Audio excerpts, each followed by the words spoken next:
tardes.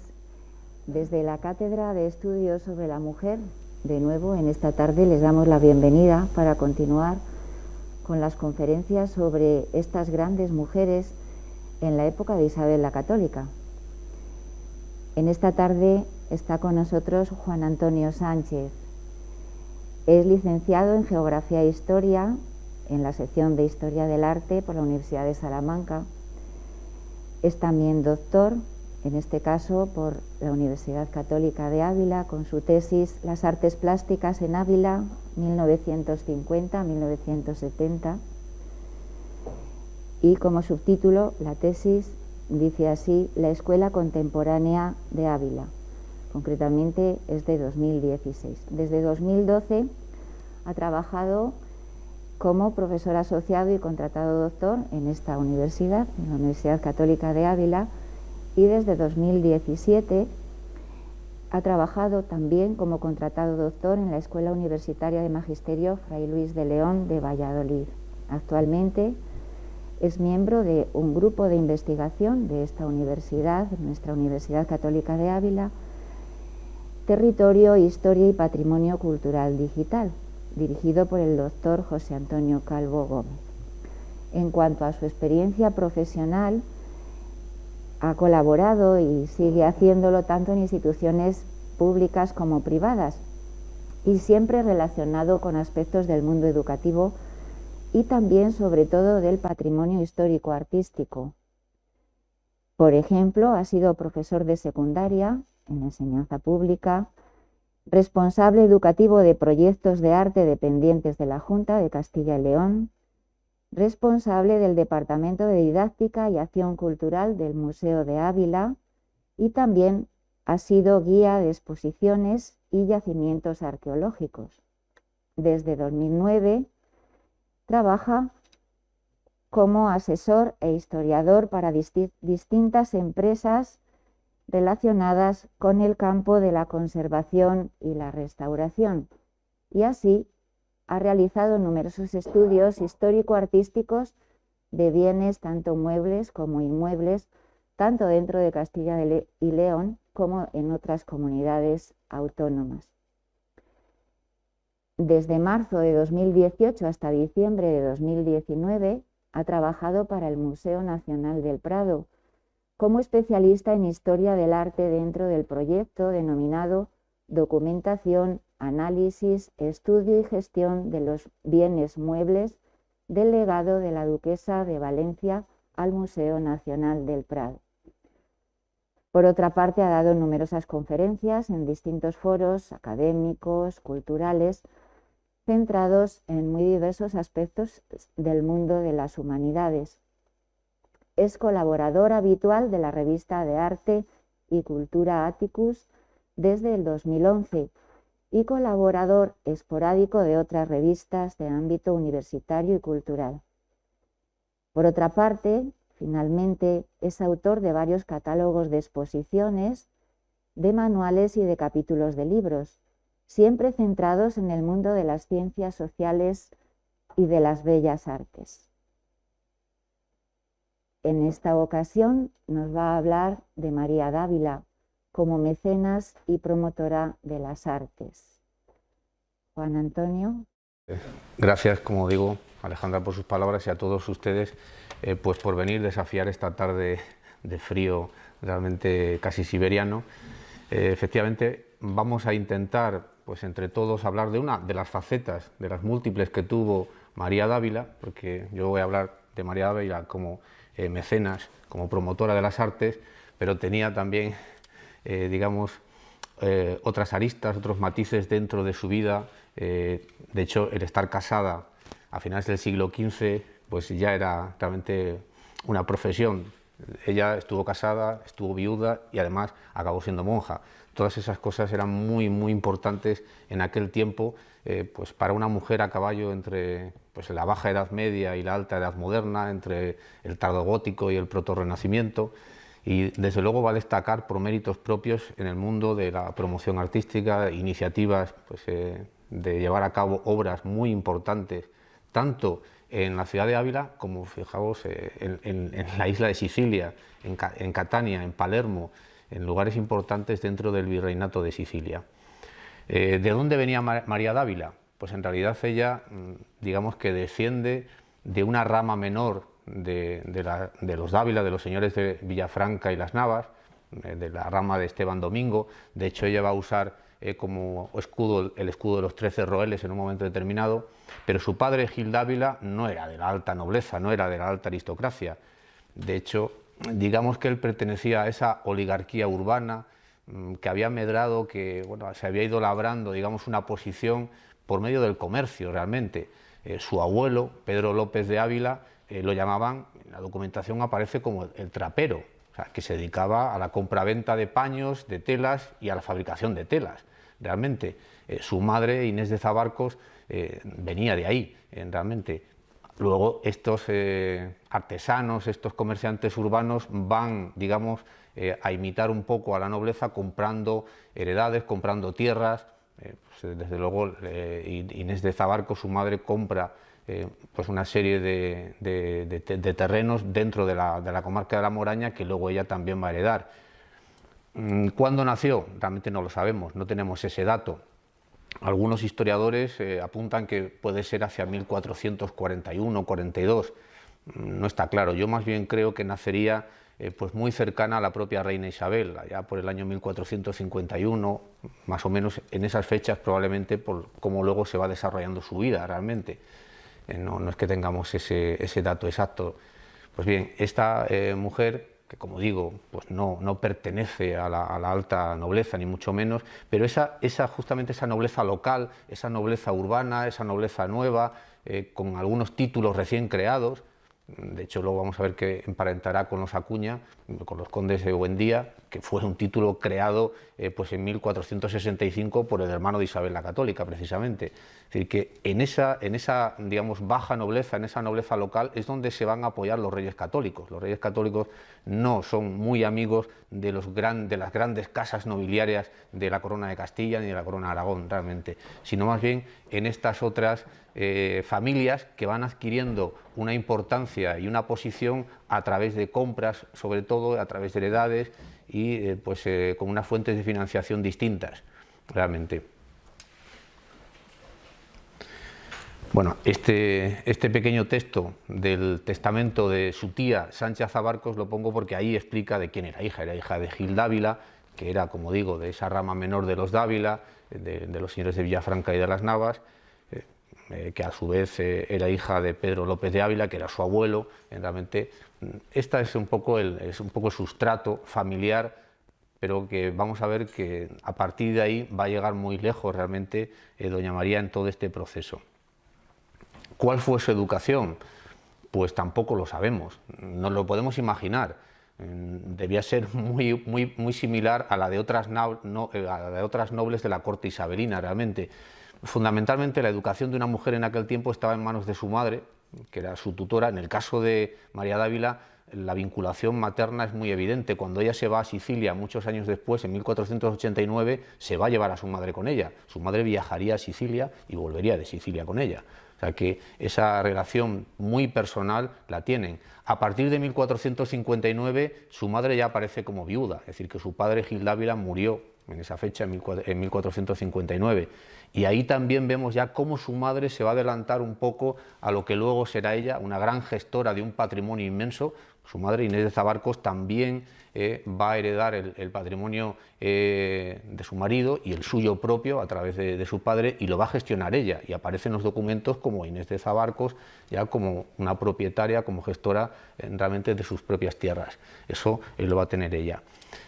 Por lo que hemos visto en los documentos que ella firma, lógicamente, como la mayoría de los nobles, sabe leer y escribir, pero bueno, es una letra descuidada, en cierta manera parecida a la de la propia reina Isabel. La firma de María Dávila se parece mucho, en muchos aspectos, a la de la propia Isabel de Castilla, realmente. Era una educación que tenía mucho que ver también con lo religioso, a través de libros de oración, de libros piadosos. Todo eso, lógicamente, forma parte de la educación a finales del siglo XV. También tiene, digamos, una especie de tutor espiritual, que es Álvaro de Castro, capellán, franciscano. Realmente es un hombre muy importante en su vida.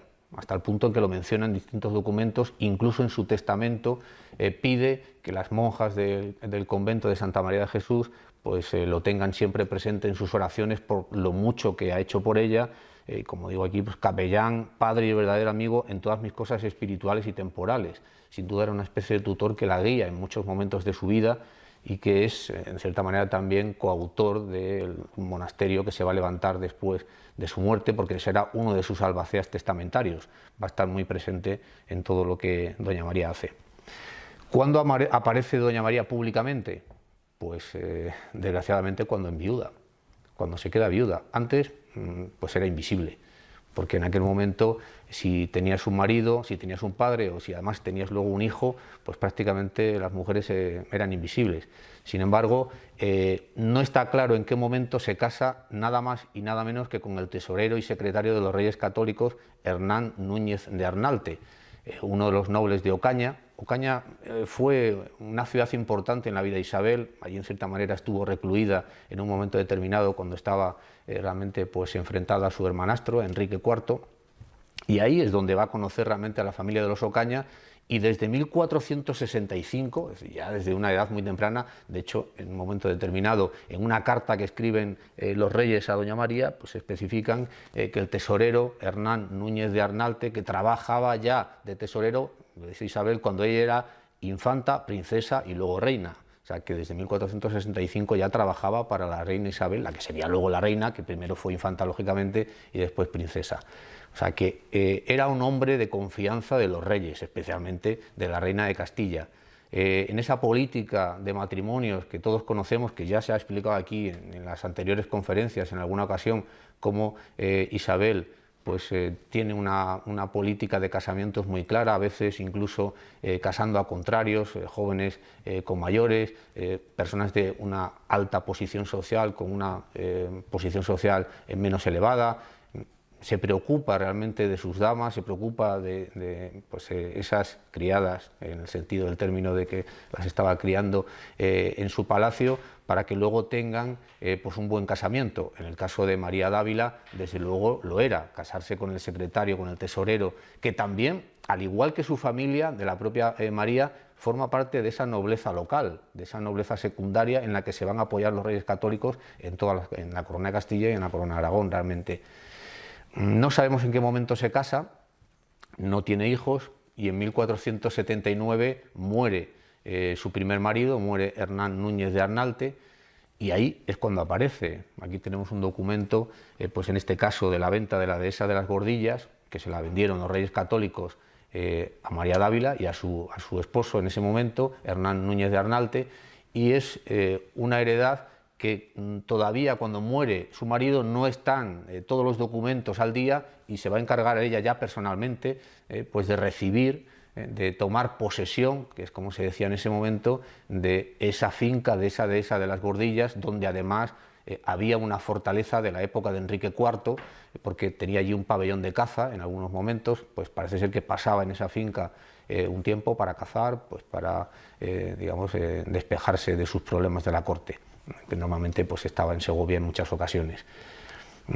Aquí es cuando empezamos a saber de ella, en la documentación pública, y enseguida nos damos cuenta que es una mujer realmente muy preparada. Desembrollar toda la herencia de Hernán Núñez de Arnalte fue una cosa complejísima, por las deudas que deja, por los pagos que tiene que hacer, por lo que le deben a él, y ella se va a manejar en ese proceloso mundo de la burocracia y la administración tardomedieval, bueno, realmente de una manera asombrosa. Cómo va a nombrar apoderados, cómo va a dar poderes, cómo tiene procuradores en determinados lugares para que atiendan sus intereses, los intereses de su marido, y en toda la documentación todavía en ese tiempo aparece siempre como María Dávila, mujer de don Hernán Núñez de Arnalte, o del difunto, o del que ya murió. O sea que esa relación, esa vinculación con el marido la va a tener incluso después de muerto, y en la documentación va a aparecer. Pero ella, por suerte, la propia reina Isabel se ha ido encargando de que las mujeres puedan recibir realmente las herencias de los maridos y puedan gestionarlas personalmente. Eso es muy importante en ese tiempo, y ella lo va a hacer sin ninguna duda. Su marido la deja como heredera universal realmente de todos sus bienes, eso tampoco era muy normal en aquel tiempo, y va a saber gestionar también una cosa que yo creo que no se ha dicho nunca, que es el de las hijas ilegítimas o de las hijas naturales, que dicen ellos, de sus dos maridos, porque no tuvo hijos ella, no tuvo descendencia, pero tanto Hernán Núñez de Arnalte como su segundo marido, Fernando de Acuña, tenían hijas ilegítimas. Y eso es un problema en la herencia, es un problema a la hora de que pueden, digamos, reivindicar una parte de esa herencia, y lo va a solucionar también con una maestría, realmente con una diplomacia, con una mano izquierda increíble, pues además colocándolas a ambas en distintos conventos, e incluso en un momento determinado pagando una suma importante de dinero para que renuncien a la herencia, realmente. O sea, que eso sí que lo va a manejar, pues, realmente de una forma muy importante. Cuando actúa y realmente empieza a tomar medidas, a tomar iniciativas, pues cuando en el testamento, que no pudo redactar su marido, porque en realidad deja unas mandas para que sea su mujer María Dávila y el propio Tomás de Torquemada, fray Tomás de Torquemada, que era también muy amigo del tesorero de los Reyes Católicos, y que sean ellos los que redacten el testamento, porque él pues se enferma en 1478 y va a morir en apenas unos meses. Y es en las disposiciones, pues, de la última voluntad, como dice aquí, de Fernando Núñez de Arnalte, o de Fernán, o de Hernán, o de Ferrán, que de las distintas formas aparece en la documentación. Esta es, digamos, unas disposiciones que van a redactar la propia María Dávila y Torquemada, y en ellas van a contener todo lo que supuestamente su marido les ha dicho a ellos de palabra. Les ha dicho personalmente antes de morir, pues quiero que a mi hija ilegítima le deis 100.000 maravedíes, o quiero que 1,5 millones de maravedíes sirvan para construir un convento de dominicos en la ciudad de Ávila. O quiero que a mi hermana Catalina pues se le dé también una suma importante de dinero, o a mi sobrino Alfonso Núñez pues dejarle 500.000 maravedíes para que compre unas heredades en Ocaña. O sea, todo eso que ella dice que su marido le ha dicho, lo van a reflejar aquí. Bueno, ahí tenéis el escudo del tesorero Hernán Núñez de Arnalte, al lado el escudo de Doña María, el de los 13 roeles. Y aquí es donde aparece pues esta disposición en la que vemos cómo ellos entienden que tienen que cumplir la voluntad de Hernán Núñez de Arnalte y levantar ese nuevo convento en los arrabales de la ciudad de Ávila, de la orden de predicadores de los dominicos, que no había. Dice, otros sí ordenamos e mandamos que se faga e constituya e edifique en la dicha ciudad de Ávila un monasterio de Señor Santo Tomás de la Orden de Santo Domingo de Observancia, que se faga su capilla e iglesia donde celebren los divinos oficios por los religiosos que en el dicho monasterio estuvieren, que se faga primeramente la casa e morada e habitación donde estén los dichos religiosos, por el cual el dicho monasterio e iglesia sean puestas, e mandamos que se pongan las armas de dicho tesorero, porque su memoria sea, como dicho es, conservada, e otras tomen codicia de facer otras obras piadosas semejantes que se deben ver. Es decir, vamos a hacer esto que en la voluntad de Hernán Núñez estuvo, aunque no pudo hacerlo porque se murió antes. Vamos a construir ese monasterio, vamos a poner sus armas para que todo el mundo sepa que fue él el que quiso fundar el monasterio, y además dice, pues así a lo mejor pueden imitarlo y hacer otros conventos. Hasta ahora nadie había visto las armas de Hernán Núñez, pero están. De hecho, el libro de Sonia Caballero, dedicado a María Dávila, dice que no ha visto las armas de María Dávila por ningún lugar del convento, pero están nada más y nada menos que en la capilla mayor, que es donde dice la documentación que debían estar como fundador que es realmente de ese convento. Ahí las tenéis, justo encima del retablo mayor, ahí está el escudo del tesorero, ahí está el escudo de Hernán Núñez de Arnalte, con las armas de los Ocaña, bueno, de la familia de los Núñez de Ocaña, realmente, o sea que sí que se cumplió su voluntad. Justamente en el presbiterio, en el crucero, aparecen las armas de los Reyes Católicos, porque luego vamos a ver que, aunque en principio pues se tuvo la idea de enterrar aquí a Hernán Núñez de Arnalte, al morir el príncipe Juan las cosas cambiaron y ya veremos qué sucedió. El caso es que el tesorero deja, como vemos, 1,5 millones de maravedíes para construir imagen es de esa primera parte, de esa casa, como dice, donde vivan los religiosos.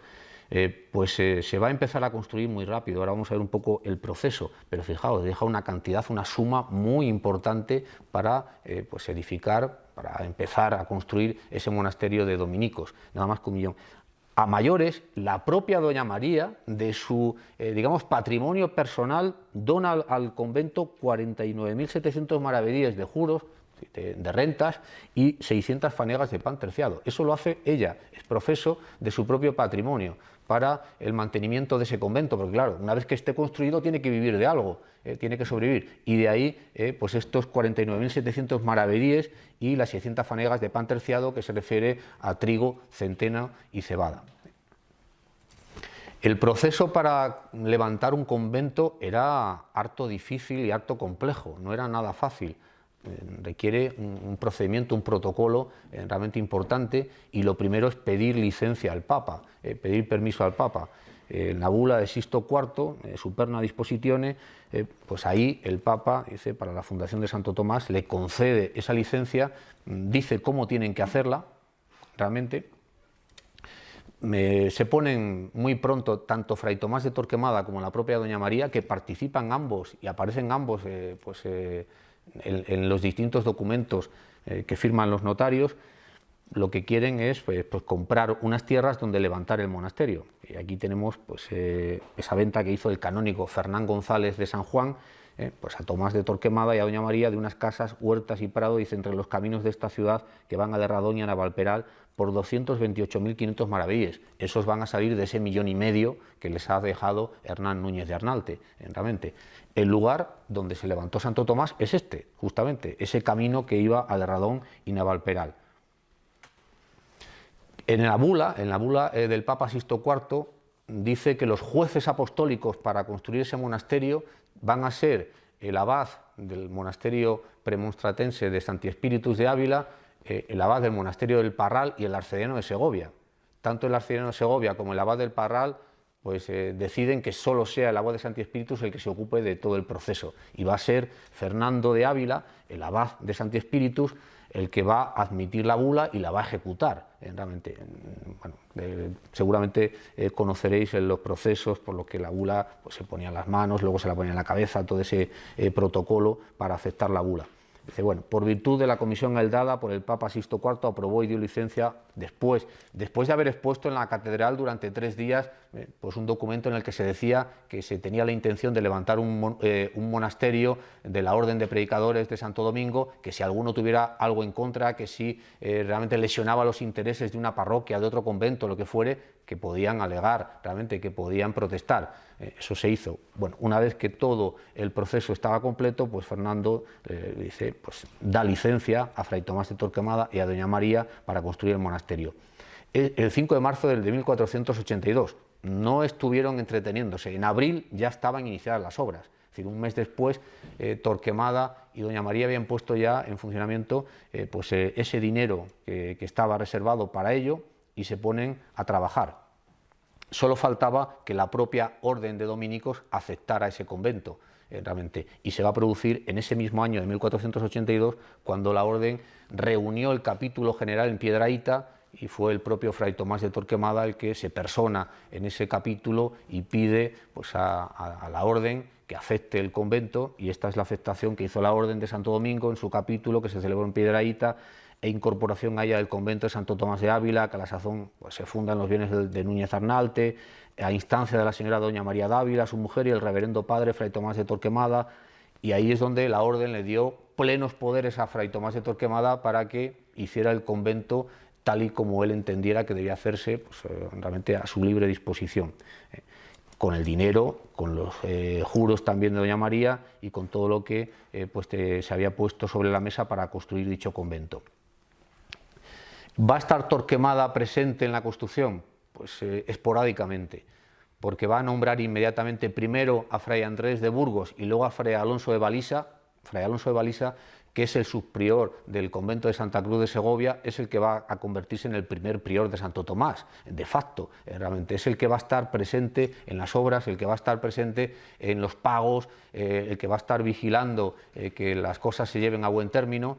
y esta es, bueno, pues un documento del Archivo Histórico Nacional en el que Torquemada se excusa porque él no puede estar pendiente de todo y dice: él estaba ocupado de arduos negocios cumplideros a servicio de Dios y de la dicha su orden y de los dichos reyes nuestros señores, que justamente le impidían para no poder estar presente, especialmente por ir como iba a esta guerra de moros con los dichos reyes nuestros señores al reino de Granada, donde mucho nuestro señor será servido.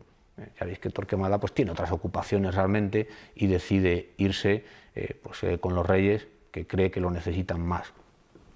El proceso de intervención de doña María en la construcción del convento termina en 1485, cuando ya se da la carta de finiquito que expide Fray Alonso de Balisa, justamente.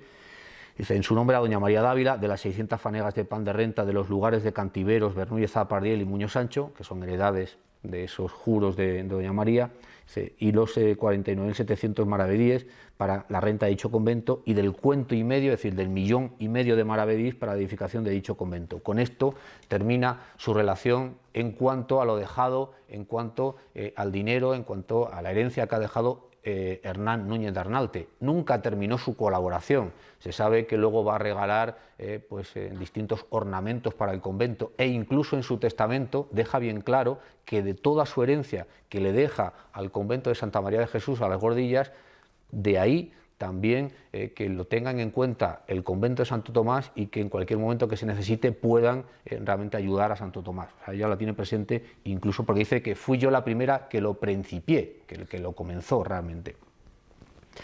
Con esto también, digamos que termina su vinculación, en cierta manera, por lo menos legal, con el propio tesorero, con el que ha fallecido en 1479, fijaos, de 1479 a 1485. Antes se había vuelto a casar, hacia 1483 ya aparece casada pues con otro personaje, también de lo que es la corte isabelina, de ese ambiente de los reyes católicos, en este caso con el capitán de la Guardia Real, con Fernando de Acuña. Claro, hemos pasado del tesorero, amigo personal de la reina, personaje importantísimo en el que se va a apoyar Isabel de Castilla en muchos momentos, porque los negocios que tiene que manejar el tesorero de los reyes realmente no es una cuestión baladí, era una cuestión realmente muy compleja. Bueno, pues Hernán Núñez de Arnalte era mucho más mayor que doña María, eso está claro, lo sabemos desde 1465 ya era tesorero, es decir, que había nacido mucho antes. Sin embargo, con el que va a casarse será más joven. Eso era habitual en la reina, eso que os decía, esa coincidencia opositor un poco de intentar buscar esos matrimonios un tanto contrarios para que funcionara bien, porque ella pensaba que funcionaban. Eso también luego lo va a trasladar a las tierras americanas. Bueno, el caso es que la reina pues decide, parece ser, luego lo veremos en la documentación, que se vuelva a casar, en este caso con otro hombre de confianza. ¿Quién era Fernando de Acuña? Pues nada menos que el hijo o uno de los hijos del primer conde de Buendía, que es un título que, como comentaba al principio, pues lo va a inaugurar el propio hermano Alfonso cuando fue rey, en ese breve intermedio entre 1465 y 1468, con la famosa farsa de Ávila de por medio, pues crea realmente un condado, que es el condado de Buendía, y que va a ir a parar a la familia Acuña, y hijo de ese primer conde de Buendía será Fernando de Acuña, que va a destacar como hombre de armas y como hombre también de letras, justo en ese prototipo ya casi de humanista, ciertamente, luego lo veremos también en Sicilia. Pues Fernando va a participar en hechos de armas muy importantes. De hecho, será él y Álvaro de Mendoza, nada más y nada menos, el hijo del duque del Infantado, los que dirijan las tropas en la famosa batalla de Toro, en la batalla que va a llevar a enfrentar a la corona de Castilla con los partidarios de Juana la Beltraneja, con los portugueses fundamentalmente. Y de hecho en esa batalla tanto él como Álvaro de Mendoza van a sufrir heridas muy graves que luego a partir de ahí pues le dieron gran valor y una gran posición dentro de la corte de los reyes católicos. También participaría en la guerra de Granada, por ejemplo, en 1487 participa en el asedio de Málaga. O sea, es un hombre de armas importante dentro del organigrama de poder de los reyes católicos, hasta el punto en que en 1481 lo nombran justicia mayor y gobernador del Reino de Galicia. El Reino de Galicia era un avispero, realmente el Reino de Galicia por las malfetrías famosas del feudalismo, es decir, por, realmente el comportamiento pues excesivamente violento, excesivamente pues inadecuado de muchos nobles gallegos. Hay realmente un malestar generalizado en todo el Reino de Galicia frente a la nobleza gallega. Hay continuos levantamientos de los campesinos contra los señores y manda a Fernando de Acuña a que ponga orden.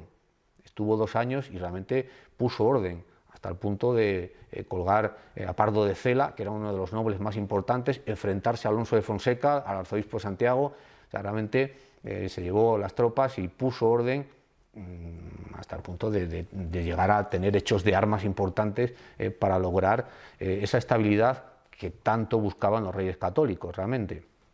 Hay un momento determinado en que la situación digamos que se enrarece un poco y Fernando decide que vuelva a Castilla y casi pues luego, no tardando mucho, lo van a nombrar virrey en Sicilia ya en 1488. En ese momento es cuando le va a regalar el famoso Palacio de la Sisa, conocidísimo en Palermo. A día de hoy queda dentro de la ciudad, pero en aquel tiempo pues era una villa campestre, pues digamos ansiada, pues todos los canónigos del Cabildo de la Catedral de Palermo querían esta villa. Realmente era un lugar que venía del tiempo de la ocupación árabe, de hecho era un palacete árabe, también del siglo XIV. Bueno, era un lugar, en realidad el edificio primitivo era del siglo XII, nada más y nada menos. Luego se ha ido reformando, se ha ido convirtiendo en otra cosa y Fernando se lo va a regalar a Fernando el Católico, se lo va a regalar a Fernando de Acuña.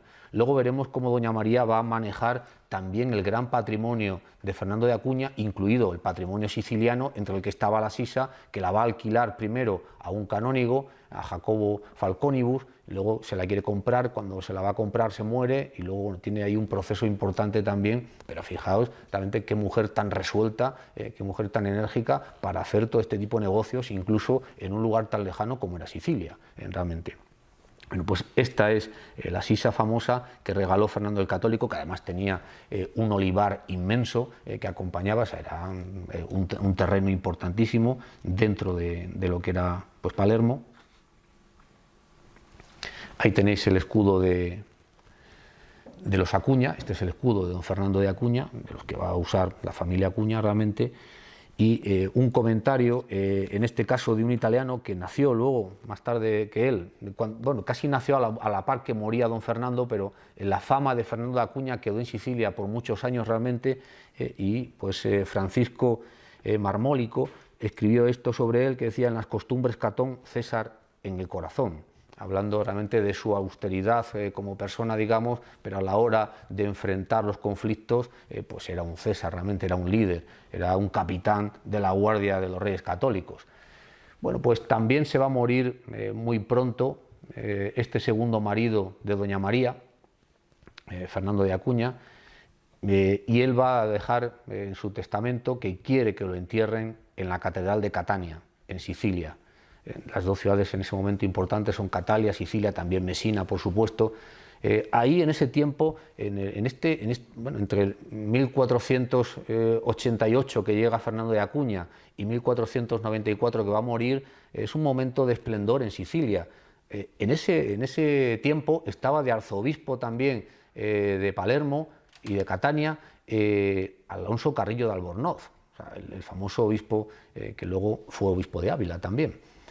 Bueno, pues también estuvo Vasco de la Zarza, parece ser, en la documentación que ha habido, que luego María Jesús Ruiz Ayúcar expurgó en el Archivo Nacional. En un momento determinado, Vasco de la Zarza también va a Sicilia y entra en contacto con el mundo del arte ya casi renacentista que se está gestando allí en Italia. Bueno, en cualquier caso, una vez más será doña María la que se encargue de gestionar tanto las exequias, la muerte, todo lo que tiene que ver con el entierro de don Fernando y luego la construcción de un sepulcro, pues lógicamente al nivel social del propio virrey de Sicilia, nada más y nada menos. Estas fotos que he tomado de Sonia Caballero, del archivo de las Gordillas, del archivo de Santa María de Jesús, en el que se conserva un dibujo hecho sobre un lienzo del diseño del sepulcro para don Fernando allí en Catania. Vamos a ver que realmente la ejecución final será prácticamente idéntica a este diseño, va a variar en muy poquitas cosas. Por ejemplo, los pajes, en lugar de 2 va a haber solo 1, pero los demás elementos van a ser todos muy parecidos. El diseño es de Antonello Freri, que será el escultor que lo lleve a cabo realmente. Bueno, ahí tenéis una foto del sepulcro en la que ha desaparecido uno de los pajes, el que llevaba el yelmo, solo queda el que tiene el escudo. Veremos un poco al detalle todo lo que tiene que ver con este sepulcro, que como ven está ahí encajonado en este arco. Es curioso porque don Fernando quiere que lo entierren en la capilla de Santa Águeda de la Catedral de Catania. Claro, Santa Águeda es además la patrona de Catania, era una santa importantísima, y al final esa capilla va a ser no solamente el sepulcro, sino la capilla como tal, obra de doña María.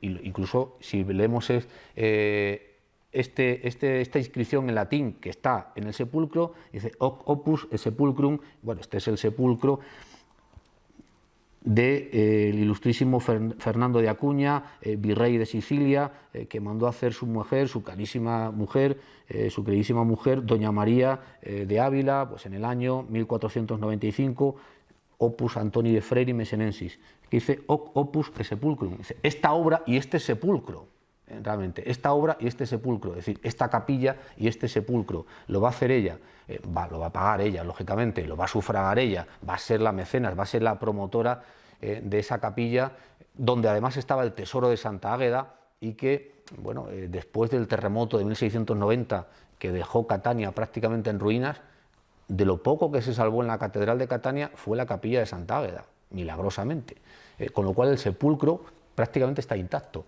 Es uno de esos sepulcros, de los pocos que quedaron, como digo, sin destruir dentro de la Catedral de Catania. Bueno, dice, ítem por cuanto don Fernando de Acuña, mi señor, que santa gloria haya, por devoción de la bienaventurada Santa Águeda, se mandó enterrar en la capilla donde está su santo cuerpo, en la iglesia mayor de Catania, del reino de Sicilia, y allí está sepultado. Y yo, pues di a la dicha iglesia en plata y ornamentos de brocado y seda y tapicería y otras cosas harto valor, y asimismo cierta renta de censo y cabildo, y en el principio de las hojas un escudo de las armas del dicho don Hernando de Acuña, mi señor, que santa gloria haya, y de las mías, juntas en un escudo hecho corazón. ¿Veis el escudo con las armas de doña María y con las armas de Fernando de Acuña en un corazón alado? Tal como ella dice en su propio testamento. Eso que acabo de leer es del testamento de doña María, hecho en 1502. El estilo, la tipología del sepulcro, pues es la tipología del orante, que vamos a ver que Antonio de Freri lo va a tomar de sepulcros anteriores. Realmente son muy habituales en la Corona de Castilla. El propio padre Pedro Vázquez de Acuña, el padre de Fernando, va a tener un sepulcro similar, del que va a copiar prácticamente todo para este sepulcro de Fernando, de su hijo. La posición, mirando en este caso hacia el altar, porque lo dice también Fernando Acuña en su propio testamento, que quiere estar mirando o que quiere estar en oración hacia el Corpus Christi, que para ellos, lógicamente, en lo que es la espiritualidad tardomedieval, pues es muy importante. Todo lo que tiene que ver con la Eucaristía, pues está adquiriendo realmente una relevancia inaudita hasta ese momento, y luego doña María también lo va a hacer. Bueno, esta es la capilla completa, con Santa Águeda como protagonista en el retablo. Este es, bueno, parte del epitafio, de esas inscripciones que ocupan todo lo que es el sepulcro. Dice, aquí yace don Fernando de Acuña, virrey de Sicilia, de patria castellano, su padre el conde de Buendía, por tanto de la ilustre progenie de los Acuñas, regio por su exterior y por su temple y cúmulo de todas las virtudes, cultivador de las letras y valiente en las armas. A este llora el coro de los buenos y doctos, cuyo cuerpo, aunque enterrado, su alma pía y alcanza la gloria de los bienaventurados.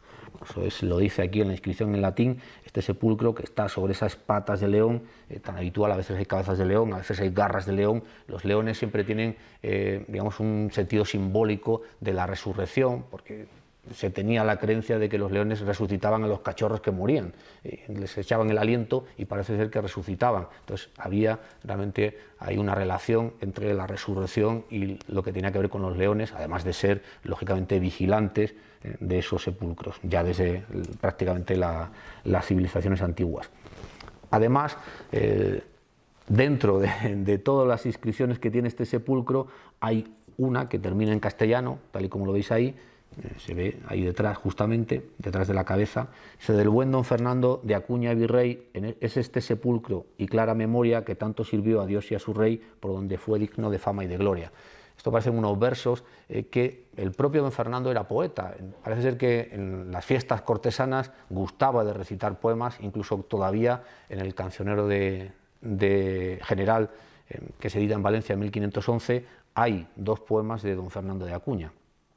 Fijaos aquí, en esta fotografía que se ve más de cerca, pues lo que es el orante, vemos que realmente Antonio de Freire no estuvo muy acertado, no es una escultura de una calidad extraordinaria, ciertamente. El paje, bueno, digamos que tiene una talla un poco más fina. Don Fernando aparece vestido de armadura, mirando lógicamente hacia el altar del Corpus Christi, tal y como él quería realmente, orando, en oración, permanentemente arrodillado, lógicamente, ya por los siglos de los siglos, pero realmente lo que es el resultado final en cuanto a la escultura se refiere no está resuelto realmente del todo. Aquí tenemos algunos ejemplos de dónde puede tomarlo, de Antonello Freire, y también es el sepulcro de Angelo Balsamo, que está en el Museo Regional de Messina, que en realidad es un poco más tardío, pero ya veis que prácticamente es una copia en cuanto a la disposición, en cuanto al procedimiento. Y este es el sepulcro que está en la iglesia de la Asunción de Dueñas, porque los condes de Buendía tienen su sede en la ciudad de Dueñas, en Palencia, realmente. Y ahí tenemos a don Pedro Vázquez de Acuña, el padre de don Fernando, seguido de esos pajes, uno que porta el yelmo, otro que porta la espada, pues igual exactamente en actitud de oración, arrodillado frente a ese pequeño altar con el libro abierto, tal y como luego vemos en el sepulcro. Y que, vamos a decir, pues el propio Gil de Siloé, para la escultura del sepulcro del infante Alfonso en la Cartuja de Miraflores, pues está en una postura idéntica, una vez más con las manos en actitud de oración, tal y como hemos visto en los demás.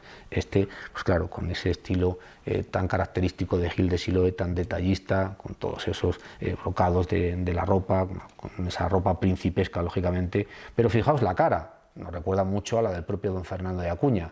Realmente este tipo de escultura es muy grata en la corte, porque esta es la escultura de la escuela burgalesa, también de la escuela palentina, y eso se va a trasladar de alguna manera a Sicilia, que también es parte de la corona de Aragón en ese caso. Bueno, y aquí, rematando el sepulcro, pues el arcángel San Miguel, con la balanza de la justicia, debajo el escudo de Fernando de Acuña, y un poco más abajo un emblema que parece ser muy del agrado de don Fernando, que dice: antes el fin que el principio, que el comienzo, antes el fin que el comienzo. Parece ser que era realmente su emblema y que lo tenía en muchos lugares de donde él viva, en su palacio, etcétera, y también lo quisieron poner en su propio sepulcro. El sepulcro, además, si vamos y lo vemos más al detalle, pues tiene aquí arriba, en el frontal, un apostolado con Cristo en medio, bueno, con todos los detalles de las armas de los Acuña, pues un poco por todas partes, tal y como queda pues ya estipulado en el propio testamento de don Fernando.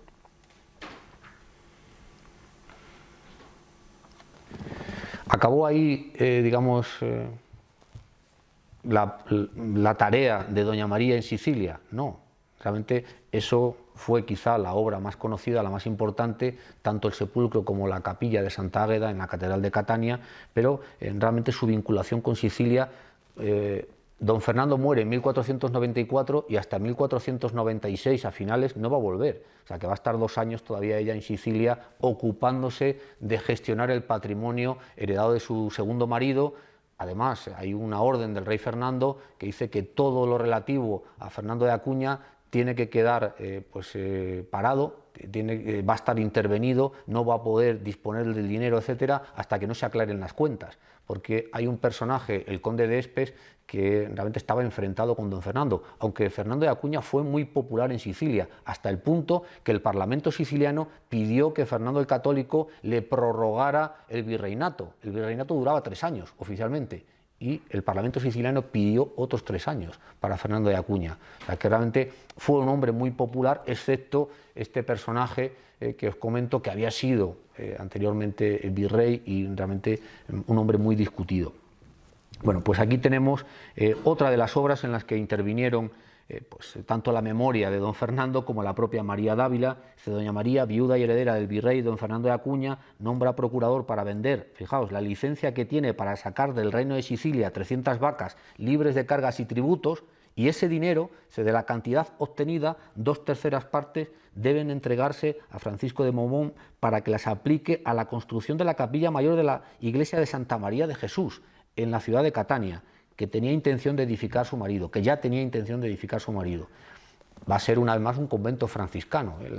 Digamos, la vinculación del propio Fernando de Acuña, que se hizo enterrar con el hábito franciscano, de la propia María, que va a ser enterrada con el hábito franciscano, aparte de que ella ya era franciscana en ese momento. O sea, esa vinculación con la orden de los franciscanos va a estar muy presente ya desde Sicilia. Y ahí tenéis, bueno, estas fotos de esa iglesia de Santa María de Jesús en Catania.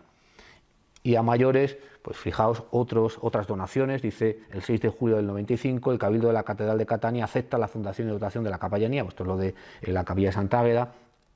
Julio del 95, entrega de ornamentos para la iglesia de Santa María de Jesús de Palermo, de parte de doña María Dávila. En agosto hacen lo propio, objetos de culto y ropas al Cabildo de Catania. Y también hizo entrega de ornamentos litúrgicos para uso exclusivo de la capilla de Nuestra Señora de la Victoria de Palermo. O sea que su vinculación a la iglesia siciliana y a las obras relacionadas con distintas partes de esa iglesia pues está muy clara. En 1496 va a volver a Castilla.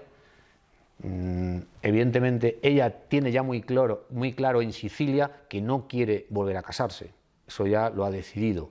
De hecho, desde Sicilia pide ya licencia al Papa Alejandro VI, dice, para que le autorice fundar un convento.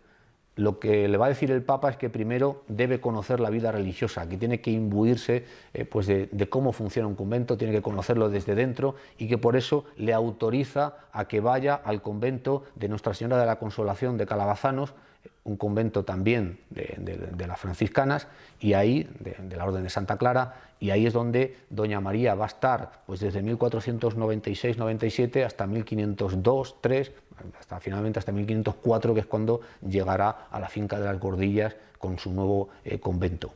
Pero tiene claro que no quiere volver a casarse. Realmente, en el tiempo en que estaba casada, no tenía la libertad de actuación que tuvo cuando fue viuda, eso es evidente, y que tampoco tendría de no haber sido luego más tarde abadesa de su propio monasterio. Claro, esa independencia, esa libertad para gestionar todo ese inmenso patrimonio que había heredado tanto de su familia paterna y materna como luego, lógicamente, de sus 2 maridos. Y aquí este es el breve del Papa Alejandro VI autorizando a doña María, dice, a entrar en el convento de Calabazanos, incluso con otra mujer, aunque estuviera completo el número de monjas. Todavía estaba en Sicilia cuando pidió esa licencia y le concede Alejandro VI que entre, dice, aunque esté completo el convento, no importa. El convento de Calabazanos, ¿por qué lo elige? Este convento en Palencia, pues porque era uno de los lugares también preferidos por la propia Isabel la Católica, además de ser un lugar importante donde se habían sucedido realmente hechos importantes de la historia de Castilla, fundado por la propia Leonor de Castilla, que se va a retirar también allí. Álvaro de Luna se había casado en este convento, en la iglesia de este convento, con la presencia del propio rey Juan II, así que era un lugar realmente muy importante dentro de lo que era la corona de Castilla. Ella lo que va a hacer es construirse una casa. Esa es otra de las obras que va a hacer doña María en vida. Se construyó una casa junto al convento, tal y como veis en esa imagen de arriba, veis que hay como un pasadizo, una galería. Bueno, pues como era habitual en aquella época, los nobles tenían acceso a los cultos divinos, tenían acceso a todo lo que tenía que ver con el culto religioso, pero sin mezclarse con el pueblo. Querían estar siempre cerca de la divinidad, siempre cerca de los sacramentos, etcétera, pero sin mezclarse realmente con el resto. Y doña María desde su casa tenía acceso directo pues a la misa, acceso directo realmente a los oficios de la misa y a los oficios divinos. O sea, con lo cual, en esa casa empieza de alguna manera a reclutar las monjas que luego se va a traer a las Gordillas, porque ahí empiezan a entrar algunas hijas, incluso de sus criados, no tanto de buenas familias, que también va a estar su sobrina, Luisa de Acuña, por ejemplo, hija de Luis de Acuña. Van a estar, es decir, hijas o mujeres importantes de la nobleza, aunque siempre de esa nobleza media-baja realmente, y otras que no son tan nobles, pero que doña María va a hacerse acompañar de ellas, formando ese círculo de beatas que tiene en un primer momento y que luego vendrán con ella a Ávila, pero que ya vivían en esta casa que tenía en Calabazanos realmente. Estando allí, el propio rey Fernando el Católico le manda una carta autorizándole a permanecer en el monasterio de Calabazanos.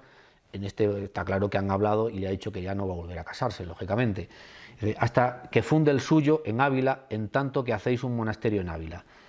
Aprovechando esto, quiero comentar una cosa, porque ciertamente María de Ávila tenía relación con los reyes.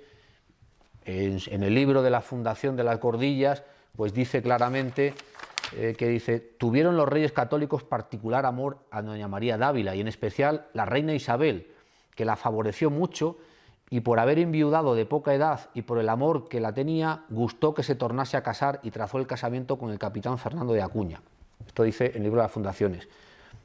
Es verdad, esa relación la tenía, pero para que realmente seamos conscientes de esa idea de que la justicia de los reyes católicos era implacable, lo era.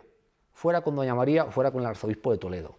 Realmente, a la hora de reclamar lo que creían justo, no les temblaban prendas, realmente. Y lo vamos a comprobar. Esta es la carta que le envía Fernando. Dice: señora prima, porque por cierto, los Acuña estaban emparentados, claro, la mujer, la madre de Fernando de Acuña era hermana de Juana Enríquez. Bueno, emparentados realmente, era tía del propio Fernando el Católico, y por eso Fernando llama primos tanto a Fernando como a doña María. Dice: señora prima, recibí vuestra carta con que, oye, mucho placer por saber, señora, de vos, y cierto, si yo supiera vuestra voluntad cuando me escribisteis de Monviedro, que era lo ahora me escribís, nos fuérades de esta tierra sin que besárades las manos a la reina Nuestra Señora y sin que yo os viera, y aun la reina Nuestra Señora ahora dice que si supiera que no había de seguir entonces su camino para Portugal, que todavía os mandara venir, señora, vos veros y para besarle las manos, y según lo que yo he conocido de su Alteza, hubiera mucho placer de ello. Es decir, que la reina estaría encantada de haberte visto una vez que has vuelto de Sicilia, le hubiera gustado mucho, etcétera, etcétera, ciertamente. Pero esto no quita para que antes de irse a Sicilia, precisamente, el hermano del tesorero Hernán Núñez de Arnalte y su hijo, o sea, Gómez Núñez y Alfonso Núñez, le reclaman a doña María los 500.000 maravedíes que supuestamente le había dejado en testamento Hernán Núñez. Doña María, claro, se lo reclaman 10 años después. Doña María dice que ya no ha lugar, que ya ha pasado el tiempo para comprar las heredades que apuntaba el testamento, etcétera, y que no tenía ya cabida. Reclaman a la reina, ¿y qué hace la reina? Inmediatamente, este es uno de los candelabros de la reina en el monasterio de Santo Tomás. ¿Qué hace la reina? Pues una carta de Isabel la Católica ordenando a María de Ávila, a petición de Gómez Núñez, padre de Alfonso Núñez, es decir, hermano y sobrino del tesorero, que depositara en el obispo de Ávila los 500.000 maravedíes de su primer marido, había dejado en testamento para comprar ciertos heredamientos para Alfonso Núñez, ya que iba a partir para el reino de Sicilia y no podían disponer del dinero. Esto es lo que dice Isabel en esa carta. Dice que pues vos estáis de camino para partir al dicho reino de Sicilia, si lo ansí é facer e cumplir non quisiéredes, mando al corregidor e justicias de Ciudad de Ávila que vos contrinjan e apremien a ello, por manera que las dichas 500.000 maravedís se pongan en depósito en poder del dicho obispo, en ese caso de Fray Nando de Talavera, que era el obispo de Ávila en ese momento. ¿Qué hizo María de Ávila? Entregar al repostero real los 500.000 maravedíes para que se los llevara al obispo. O sea, así se las gastaban los reyes católicos, ¿eh? O sea, muy amigas, sí, muy de nuestro ambiente, pero Si tienes que pagar, lo vas a pagar. Y esto era, ya os digo, tanto con doña María de Ávila como con el arzobispo de Toledo o con el arzobispo de Santiago. Bueno, en ese proceso de intentar fundar su propio monasterio va dando pasos doña María y una segunda bula del Papa Alejandro VI que habrá de ejecutar el abad del monasterio de Santi Spíritus. Qué importante era Santi Spíritus en aquel momento, ¿verdad? Increíble con el paso de la historia esa desaparición de ese monasterio que tanto poderío tuvo durante la Edad Media y luego durante la Edad Moderna, y que luego con la desamortización pues haya desaparecido por completo realmente. Para que doña María pueda fundar un convento de monjas clarisas en el lugar que ella elija de la diócesis de Ávila, Salamanca o Segovia, con la concesión de otras gracias y privilegios. Esto es ya una bula firmada por el Papa Alejandro VI en Roma en marzo de 1500. Esta es la fortaleza de las Gordillas, que menciona la propia María de Ávila en su testamento. El testamento lo hace en 1502. El monasterio se hará después, primero aquí, en este lugar, en este edificio que vemos. Ítem mando que en la dicha mi casa y fortaleza de las Gordillas se haga un monasterio de monjas de la Orden de Santa Clara, que se llame Santa María de Jesús, con la autoridad que para ello tengo por bula de nuestro muy santo Padre, y porque esta gran parte del bien de los monasterios en estar súbditos a buena obediencia y de la provincia de Santoyo. Ella quiere que su monasterio dependa de la provincia de Santoyo, porque el de Calabazanos también depende de Santoyo, y ella entiende que funciona pues a la perfección. Esta es esa fortaleza de la que habla, que como digo viene de los tiempos de Enrique IV. Entre esto y otras casas van a hacer realmente el monasterio primitivo de las Gordillas. Ítem mando que en el dicho término de las Gordillas, que yo de eso al dicho monasterio de Santa María de Jesús se haga alguna población y lugar cercano al dicho monasterio de Santa María de Jesús para acompañamiento y servicio del dicho monasterio, y mando que el dicho lugar se llame Villa Dei o Vila Dei, o sea, la ciudad de Dios, digamos. Así es como se llamaba realmente ese primitivo monasterio en las Gordillas, y esto es parte de ese poblado, de esa población que ella quiere que esté, que exista, que se cree para asistir a las monjas realmente.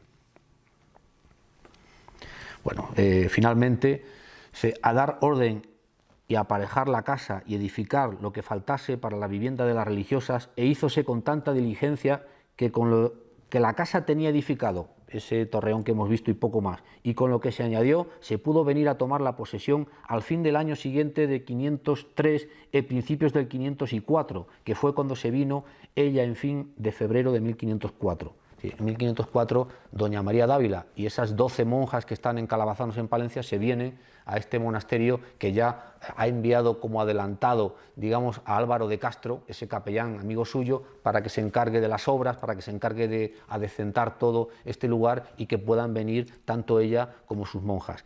Y además, en un breve del Papa Julio II, dado en Roma en 1509, se le concede ya a la fundadora ser abadesa vitalicia, abadesa hasta que muera, realmente abadesa de ese convento que luego fue bastante móvil.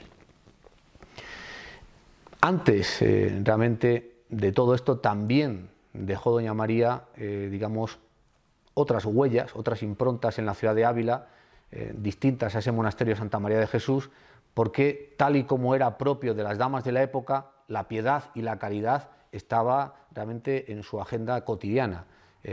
Realmente frente al Miles Christi en el que podían destacar los hombres, pues las mujeres podían destacar en las obras de caridad, en la fundación de hospitales, en la fundación de obras de beneficencia, etcétera. Eso va a hacer también doña María como representante clarísima de esa época, como mujer que vive en su tiempo y que va a hacer realmente dentro de ese constreñimiento que era realmente la España de finales del XV y principios del XVI, pues todo lo que puede. Entre ellas una obra de caridad muy clara, la vamos a ver.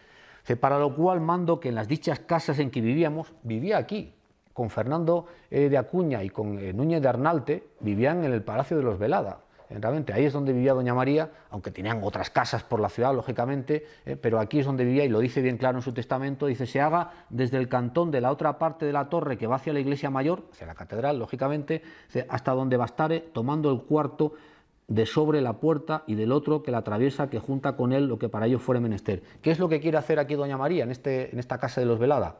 Pues quiere hacer realmente una capilla relacionada con la caridad, dedicada a la caridad, que va a ser justamente esta. La capilla de bóveda de cal y canto, lo dice en su testamento, del tamaño y hechura que parecerá a los testamentarios de este mi testamento, la cual dicha capilla se llame la Caridad de Santa María de Jesús. El nombre de Santa María de Jesús lo hemos visto en Sicilia, lo hemos visto en su monasterio, y también esta, ¿cuál es? Lógicamente la conocida actualmente como la Capilla de las Nieves. ¿Le hicieron caso a doña María? En todo, excepto en el lugar, en la ubicación, porque parece ser que sus testamentarios, que eran sus dos sobrinos, Rodrigo de Zabarcos, Pedro de Castro y el propio capellán Álvaro de Castro, entendieron que era mejor vender la casa de los Velada y comprar otras, ¿dónde? En la calle de Andrín, que además habían pertenecido también a la propia doña María en su momento. Compraron esas casas y ahí levantaron, tal y como ella había ordenado, una capilla de bóveda de cal y canto, ¿no? Directamente, tal y como la vemos ahí en esta bóveda, pues, de terceletes de la Capilla de las Nieves, que se va a cumplir prácticamente todo lo que ella indica en su testamento. Porque dice: en la dicha capilla, frontero de la dicha reja, se haga un altar, y en la pared, sobre el altar, un arco donde se ponga una imagen de bulto de Nuestra Señora con su precioso hijo en los brazos. Claramente, vemos ahí esa escultura de la escuela de Vasco de la Zarza, pues con una virgen con el niño en los brazos, y la delantera de la dicha casa se aforra del mismo cal y canto, porque se muestre todos en uno. La Anunciación, que está en la portada de las Nieves, pues también realmente aparece tal y como ella lo menciona en su testamento, que dice que quiere que aparezca una salutación de Nuestra Señora con su hijo en brazos. Ella dice que lo hagan en mármol, que lo hagan, pero aquí va a ser en granito, realmente, en este caso. Las armas que dice que pongan de ella y de sus dos maridos, lógicamente iban ahí, no sabemos si nunca las llegaron a tallar o si con el paso del tiempo desaparecieron, pero esas tres partes de tres escudos, que las vamos a ver en otros sitios, así fue.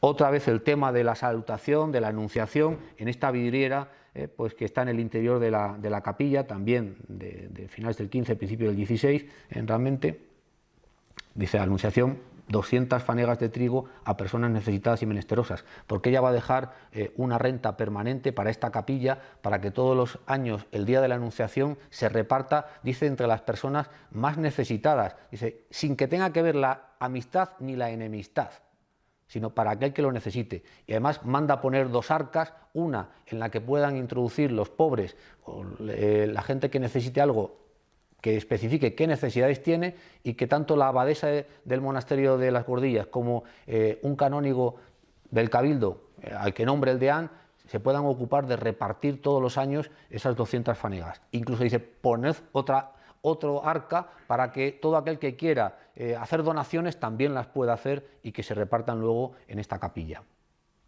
Bueno, esto es la inscripción que recorre toda la capilla. Doña María, mujer de Hernán Núñez de Arnalte, tesorero general de los Reyes Católicos, después del señor don Fernando de Acuña, virrey de Sicilia, primera fundadora del monasterio de Santo Tomás, fíjalo, lo dice ahí, en las Gordillas, en la Capilla de las Nieves, y le dotó de muchas rentas, y después hizo a Santa María de Jesús las Gordillas, donde se metió monja, el de la Orden de Santa Clara, donde murió como abadesa. Bueno, otra de las obras más importantes de doña María fue el sepulcro, también de su primer marido, que se hizo tiempo después, porque lo de el enterramiento de Núñez de Arnalte es casi novelesco. Él pide en su testamento, de las pocas cosas que deja clara en ese primer testamento, es que lo entierren en su pueblo, que lo entierren en Ocaña, en la capilla de sus padres. ¿Lo hicieron? Pues no. ¿Por qué? Pues porque no pudieron, porque por las razones que fueran, esa iglesia de Ocaña no le permitió que lo enterraran. La reina dijo: no pasa nada, lo enterramos momentáneamente en San Juan de los Reyes, en Toledo, que se estaba construyendo, y cuando se haya hecho Santo Tomás, se lleva a Santo Tomás y se entierra allí, en la capilla mayor. Esa era la idea. Claro, eso es lo que cuenta aquí. ¿Qué pasó? Que murió el príncipe Juan en 1497, es decir, cuando todavía Hernán Núñez estaba enterrado en San Juan de los Reyes, en Toledo, y ocupó la capilla mayor. Pese a todo, María Dávila se empeñó en que Fernando Núñez de Arnalte, su primer marido, tenía que venir al monasterio de Santo Tomás, y lo trajo, y va a cumplir realmente pues esa voluntad de ser enterrado, no aquí, sino él quería enterrarse en Ocaña, pero por lo menos la idea de que había sido el fundador y que tenía que estar en el lugar que él había fundado, pues sí que lo va a cumplir. Pide licencia otra vez al Papa, ya veis que para cualquier cosa había que pedir una licencia a Roma, y en este caso Alejandro VI de nuevo le dice: nos, movidos por tus súplicas, etcétera, etcétera, la autorizaron a trasladar el cuerpo desde San Juan de los Reyes a Santo Tomás de Ávila, y así lo hizo en el año 1501. Ahora está pues en la capilla, en este caso, en la que aquí aparece como capilla número 1. Ahí estuvo, ahí se enterró, ese fue su capilla original, puesto que no podía estar aquí, que la ocupaba el príncipe Juan, estuvo aquí. Ya sabéis que ahora no, ahora la han mandado al exilio, a la capilla número 4, realmente en un lugar que no le corresponde. Pero bueno, esta es la escultura que dice, bueno, que sobre su sepultura se ponga un busto de alabastro muy bien labrado, del tamaño y hechura que pareciera mis testamentarios, y este es reconstruido porque fue dañado durante la Guerra de la Independencia, todavía más ultrajado durante la desamortización, y no es poco, casi milagroso, que se conserven estos restos del yacente, del paje que estaba a los pies, del frontal del sepulcro, donde estuvieron las armas de Núñez de Arnalte, lógicamente, con todos estos elementos ya propios del Renacimiento, todos estos motivos decorativos clasicistas, pues de todo lo que es propio del Renacimiento. En realidad, ninguno de estos sepulcros, ni el de Hernán Núñez de Arnalte, ni el de la propia Doña María, ni otras obras que en muchos lugares realmente se dice que son de Vasco de la Zarza, no lo parece realmente por el estilo, por la estética, sí de sus sucesores, sí de su escuela, sí de su yerno, Juan de Arévalo, y de los que se van a ocupar realmente de las obras que deja Vasco sin hacer, es decir, Lucas Giraldo y Juan Rodríguez, junto a su yerno. Bueno, no tenemos tiempo, pero en la manga aparece Ave María, gracia plena, realmente pues esa salutación del arcángel Gabriel, que también utiliza Doña María en su propio sepulcro. Bueno, el traspaso de las Gordillas, ya sabéis que fue ambulante, el convento no quedó en la finca pues morían muchas monjas por lo insano del lugar, tal y como dice ahí. La propia segunda abadesa, Luisa de Acuña, pide inmediatamente. Doña María de Ávila murió en 1511, en 1514 ya están pidiendo trasladarse, y el primer lugar donde vienen a Ávila es aquí, a las casas de Diego del Águila, donde está el Palacio de los Sofraga actualmente. Bueno, pues ahí se van a instalar durante un tiempo, en realidad desde 1522 hasta 1557, que es cuando ya está construido el monasterio que está en la zona de San Roque, realmente. Pero de momento, con la abadesa Brianda Enrique se trasladan aquí. ¿Cómo se va a hacer este monasterio de Santa María de Jesús? Pues prácticamente copiando el de Calabazanos, en todos los aspectos. Incluso aquí vemos este pasadizo que unía pues lo que era lógicamente el convento propiamente dicho con la capilla, con la iglesia, tal y como sucedía en Calabazanos. Veis que el aspecto es muy similar. Esto lo desfigura un poco porque aquí no había puerta, aquí lo que había era un óculo pequeño porque está el coro bajo y está el coro alto, por aquí no había puerta, la puerta está en la zona norte. Esto es una puerta que se abre prácticamente en los años 20, en el siglo XX quiero decir. La nave principal, iglesias de una sola nave, tal y como son las de las iglesias franciscanas, especialmente las de las clarisas, con bóveda estrellada hacia el coro. Pues esta es la de aquí de Santa María de Jesús, esta es la de Calabazanos, bueno, bóveda vaída, pues como suelen ser habitual en estas capillas franciscanas. Esta es la portada principal, pues con las armas tanto de Núñez de Arnalte, Fernando de Acuña y Doña María, tal y como ella especifica en su testamento, que aparezcan las armas. Dice el otro las armas de Don Nando y las mías propias, dice que aparezcan además en otros sitios. Van a aparecer dentro de la iglesia, pues aquí tenemos otra vez Hernán Núñez, las armas de Fernando de Acuña, la orden franciscana, lógicamente. Bueno, en este caso está hablando ya pues de su propio sepulcro, de cómo quiere que la entierren, de que les gustaría que las monjas se la llevaran pues allí donde ellas fueran, y así va a suceder. Doña María murió estando en la finca de las Gordillas, estuvo allí enterrada primitivamente, luego la trasladaron a ese palacio de Diego del Águila y luego finalmente al monasterio de San Roque. No se quedó ahí, ya sabéis que actualmente está en el nuevo monasterio que se hizo o que se inauguró en 1971 en la trasera de Santo Tomás, donde están actualmente las clarisas. Este es el sepulcro, esta es una foto antigua de Gómez Moreno, pues del sepulcro original, dentro del arco, tal y como ella había especificado en su testamento realmente, con una virgen, con el niño en los brazos, etcétera, etcétera, y este es el sepulcro actual tal y como está en el convento de Clarisas, trasera de Santo Tomás. Esta es la virgen que ella quiere que pongan encima de donde esté enterrada. Parece ser que esta escultura ya estuvo en las Gordillas, o sea, que es primitiva, que es anterior, e incluso todo apunta a que esta pieza en concreto sí sea obra de Vasco de la Zarza, realmente. Hay, de hecho, algún documento en la que queda dicho que tienen que pagar a Vasco de la Zarza 7.000 maravedíes por una obra que deja hecha. O sea, puede que fuere esta, realmente. Esta obra y las dos monjas clarisas que están pues rezando junto al sepulcro también parece ser que vienen de este primitivo enterramiento. Ella pide que se construya una caja, una especie pues de guardatesoros, de guardadocumentos, donde esté su testamento y los dos de sus maridos, realmente, y con los escudos, una vez más, de ella y de sus dos maridos, tal y como ya lo dice, se hace, y que la llave la tenga la abadesa, bueno, todo lo que especifica el sepulcro, pues en la línea de los sepulcros de principios del XVI, entre 1500 y 1520, realmente se van a hacer por esos herederos de Vasco de la Zarza, Juan de Arévalo, Juan Rodríguez, Lucas Giraldo, con todos los elementos propios, el escudo también, en este caso, de Núñez de Arnalte, ahí en el medio de Fernando de Acuña, el de la propia María Dávila, los leones que ya hemos comentado, los angelotes de Tenantes, los cuernos de la abundancia, que tienen también que ver con la resurrección. Bueno, una foto antigua donde se ve la inscripción prácticamente intacta. Y ya para ir terminando, pues este encabezamiento que puso el propio Alejandro VI, dice Nobilis Mulieris Mariae de Ávila, ¿no? Pues quizá con eso nos vamos a quedar, incluso con lo que ella dice en el principio de su testamento, ese que quiere imitarlo, aquello que decía San Mateo, cuando le preguntan a Cristo ¿qué haremos para ser perfectos? Y nuestro Señor le respondió: el que quisiere ser perfecto, dé lo suyo a los pobres y sígame. Pues nada más, muchísimas gracias.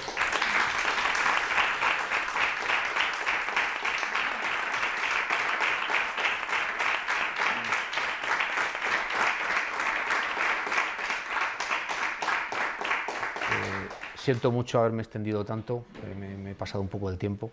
Muchas gracias, Juan Antonio, por esta detallada y documentada exposición sobre, como decía el Papa Alejandro VI, la noble mujer María de Ávila. Le agradecemos a Juan Antonio desde la cátedra y, por supuesto, desde las personas, el público que te hemos escuchado. No sé si quedan unos minutos para que alguno de ustedes haga alguna intervención. Por lo menos para agradecer a Cristian Berga Celma, que es el autor de casi todas las fotos que aparecen aquí en la presentación. Eso, que no se me olvide. Bien, pues. No sé si queréis preguntar algo, o a lo mejor ya nos hemos pasado tanto de tiempo que... Pues muchas gracias de nuevo, Juan Antonio, y gracias a ustedes que han participado en la conferencia. Muchas gracias a todos. Gracias.